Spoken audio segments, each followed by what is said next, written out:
Perkenalkan, nama saya Agustinus Hendra, NPM 19049.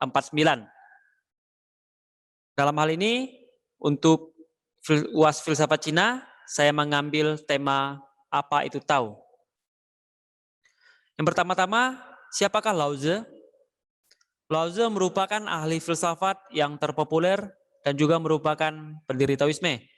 Riwayat hidupnya tidak banyak terdapat dalam catatan historis, tetapi kewujudannya terbukti dalam catatan historis Tiongkok Siji.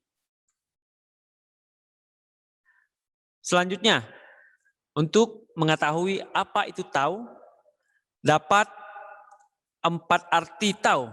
Yang pertama, tahu sebagai tahu sebagai filsafat, tahu sebagai agama, dan tahu sebagai ilmu spiritual. Yang pertama, tahu sebagai tahu. Tahu tidak berbentuk merupakan sesuatu yang sudah ada sebelum semuanya ada. Artinya, tahu yang paling sederhana adalah jalan. Ada juga yang mengartikan kelogisan, hukum, pedoman, aturan, dan lain-lain. Tahu adalah sesuatu yang mendasari dan berada di balik segala peristiwa yang terjadi di alam semesta. Seperti kenapa bumi berputar mengelilingi matahari, kenapa bumi mempunyai gaya gravitasi. Yang selanjutnya, tahu sebagai filsafat. Filsafat tahu sangat populer dan kitabnya yang paling terkenal ialah Tao Te Ching yang sudah diterjemahkan ke dalam berbagai bahasa. Isinya sangat padat dan tidak mudah untuk dipahami. Kitab tersebut tidak hanya digunakan oleh kaum Tao saja, tetapi ada beberapa aliran agama dan spiritual yang juga ikut mengambil manfaat dari kitab ini. Pemberian nama Tao Te Ching tentu memiliki alasan. Pemberian nama ini berkaitan dengan tradisi kuno di Cina.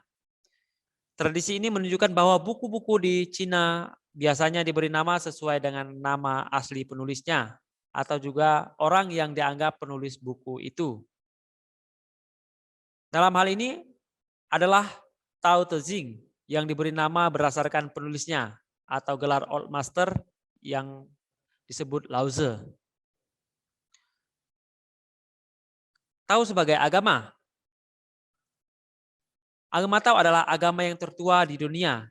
Sejarahnya melalui ajarannya dimulai dari Huang, dikurang lebih hampir 5.000 tahun yang lalu. Dipopulerkan dan berkembang di tangan Lao Tzu dan diwujudkan sebagai agama oleh Zhang Taoling. Selanjutnya, tahu sebagai ilmu spiritual. Pedoman tahu yang selalu harmonis, selaras dengan alam dan seimbang sesuai dengan lambang yin dan yang. Menjadikan spiritual Tao tidak hanya memperhatikan masalah kerohanian saja, melainkan juga keduniawian, melatih raga dan sukma, menggabungkan ilmu pengetahuan dengan agama. Untuk selanjutnya, menjadi kesimpulan. Tahu sebenarnya tidak dapat diberi nama dan ia juga tidak dapat dijelaskan dengan kata-kata. Tahu yang sesungguhnya hanya dapat dipahami melalui kesadaran rohani manusiawi. Akan tetapi, untuk memudahkan orang-orang mengartikan akan tahu, maka tahu harus dijelaskan dengan kata-kata. Tahu secara harfiah dapat dikatakan sebagai jalan setapak atau jalan. Untuk dapat lebih memahami jalan ini, maka ada 3 makna yang dapat dipelajari.